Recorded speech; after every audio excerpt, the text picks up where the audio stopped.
Welcome to the Randi Show. I am the James Randi Educational Foundation's field coordinator, Brian Thompson. With me, as always, is James Randi. Good to be here.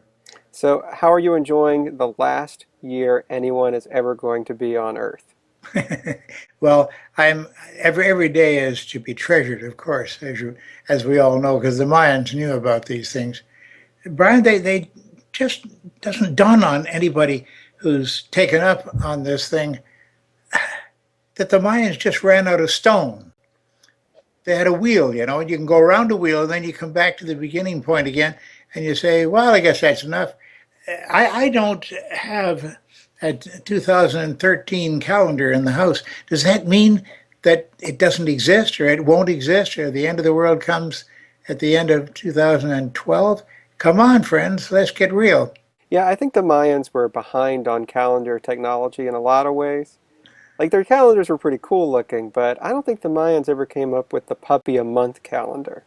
No, no, no, nothing like that. And maybe sacrifice of the month or something like that, or That's bloodbath not, no, I month. don't want to see that every time I roll over to a new month. Very true, very I just true. want to see an adorable puppy. So, we're also going to be talking about psychics, or self-proclaimed psychics. In particular, this one Yes. psychic named Nancy Marks, who last month was found guilty of stealing close to $300,000 from some of her clients. This was in Colorado. Apparently, she demanded money from them in order to draw out their bad energy, Oh, of course. and she took their credit card numbers in order to look for how many times the number six appeared in them. It didn't dawn on any of these victims to tell her the number of sixes that were in their in their credit card. Of course, they had to send her the credit cards, no doubt, or at least give her the whole number. And she went off to Macy's and Gimbel's and a few other places and spent all kinds of money, I understand. Yeah, yeah. So she went on trial last month, and it was a pretty speedy trial. I think it was a fairly open and shut case. So I'm not really sure what her punishment is going to be right now, but she was certainly found guilty.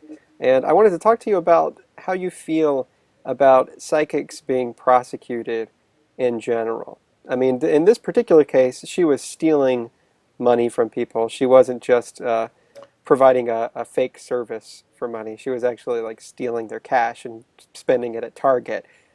Well, I find that's a pity that it has to get to that point, Brian. That it has to get to a point where there's an actual theft of goods and or cash from these people, where they actually reach into their credit card. That's a sacred thing with Americans, of course, is the credit card and the credit rating, and that would spoil the credit rating. That seems to make it a crime much more than just taking the money, actual currency that they put in the basket and leave with them, or whatever the particular bonjour is at that moment of time, the one that's most popular on Saturdays or whatever. It's incredible that it has to be that kind of a theft. But maybe that's the only kind of theft that some judges recognize, that actually taking $100 bills from someone is, that's nasty. You shouldn't do that. But to actually take out their credit card and use it in Macy's, whoa, that's heavy. I don't see the difference at all. Theft is theft. There are some parts of the world that actually have outlawed psychic or street storefront psychics anyway. People who set up a shop and say they'll, tell your future for a couple of bucks. But there aren't many places like that in the world. And why do you think that is?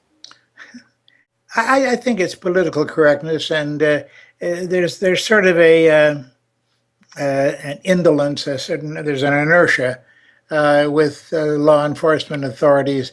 They're a little afraid of this sort of thing because they don't know on what kind of ground they stand. I can tell them they're standing in quicksand and it's going away underneath their feet right now.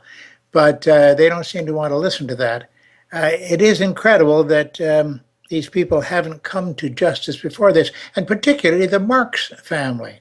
Now, whether that's their original name, I have no idea. But there's Linda Marx and there's Susie Marx. There's all kinds of Marxes all over the place. And the funny thing is, of course, that their term for a sucker is a mark, M-A-R-K. It's strange that they would be using that name. But This family is notorious all over Florida, certainly, all through the South and in Georgia, and all over the United States.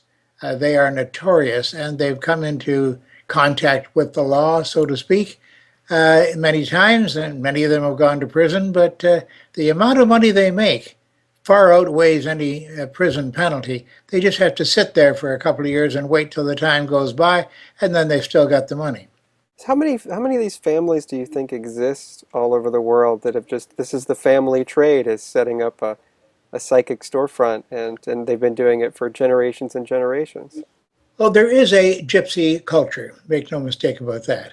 The gypsies call their maneuvers, these various swindles that they carry out, they call them bajurs.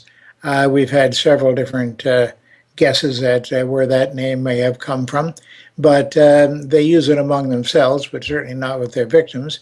And there are all kinds of them, everything from repaving your driveway with motor oil, which is a very popular one. They have a huge truck with a sign on the side of it, and they stop by. Oh, we have some of this coating for the driveway left over here, and we can give you a really good buy on it. That's a gypsy scam too. They're all over the world in different cultures, and their basic philosophy is that the marks are out there, and we, the marks, are going to go after them. And we're going to get their money, and we'll leave them, and maybe they'll get smart, and maybe they won't. If they won't, we'll come back and do it again. Yeah, I know the term gypsy has become kind of slightly politically incorrect, at least in Europe, but not so much in the States. People say it all the time in the States. But in Europe, I think it's sort of been used. There are certain governments that have tried to use, I think, gypsies as scapegoats to pass anti-immigrant legislation and stuff like Okay. that. But you're right. There is this culture of generations and generations. These families that pull off grifts, I guess, if you want to use Yep. another word for it. My Yep. favorite one, when I was in Rome, I was told to watch out for this particular scam, which was that an old lady would be carrying a baby, and she would trip, and the baby Okay. would come flying out of her arms, and when someone would sort of dive in to catch the baby, a bunch of other people would swarm and just steal everything out of this Good Samaritan's pockets, Yeah. which I thought was a great trick because really the only defense against this is that whenever you see a baby flying through the air, Just you just forget. throw up your hands, Let the baby bounce and go on your happy way. right? Yeah, of course. Yeah, there's no good way to inoculate yourself against that scam. No, no, I think not. The Bajura is out there, and you've got to be very careful of it. I don't know whether I told you on one of these interviews the story of me in Spain. We were in Barcelona. Did I tell you the story about that? I don't think so. Well, I'll try it now, and you'll edit it out if it's redundant. Sure. Okay? Pause for edit. Yeah, I was visiting my friend Sonny Fontana, a magician friend from many years ago, in Barcelona. That's the way they say it, though I'll say it the same way. Uh, I was in the general square there, and we were sitting around having endless cups of coffee and getting a buzz on. And I noticed that they were doing the three-card Monte business, the business of three cards face down, which one is the queen, you have to point it out.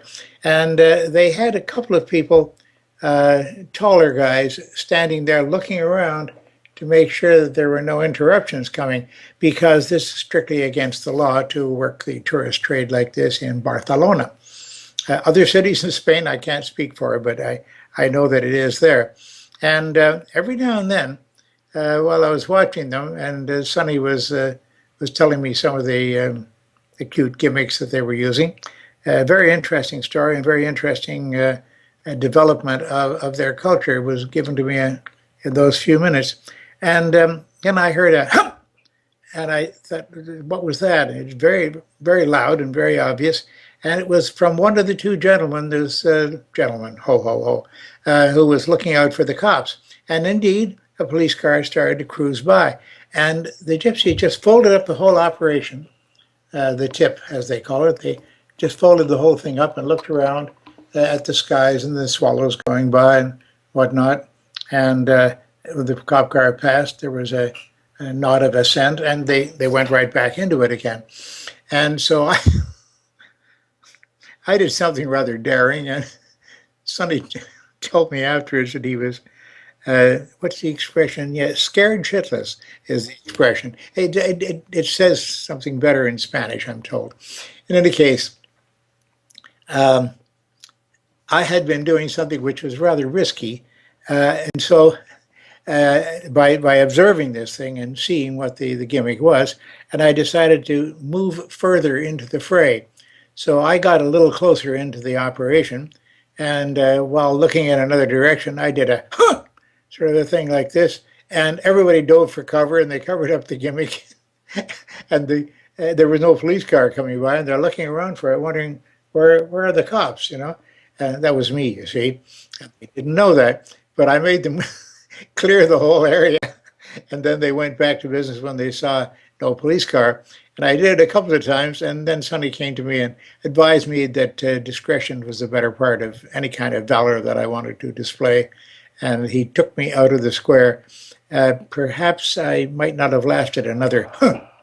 Well, if you want to ask any more questions of Randy, I think next time we're gonna answer some viewer mail, if you don't mind. If you want to ask any questions about possible practical jokes or world travels that Randy has had in the course of his life, you can send them to me. I am Brian at Randy.org, Brian at Randy.org, and just put Randi Show somewhere in the subject line. And I guess we'll talk to you in a couple of weeks, Randy. Yes, please do. But I just want to add one thing before we go, Brian. This woman, Marks, who has been convicted, all right, I want to follow that through and find out whether she actually does go to prison, because they have huge amounts of money to invest in lawyers.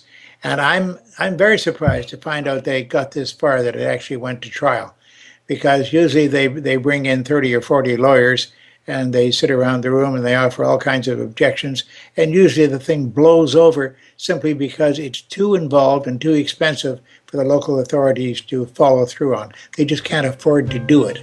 And when justice is something that can't be afforded, you're in serious trouble. The Randi Show is a production of the James Randi Educational Foundation. To learn more about how we promote science and critical thinking, go to randi.org.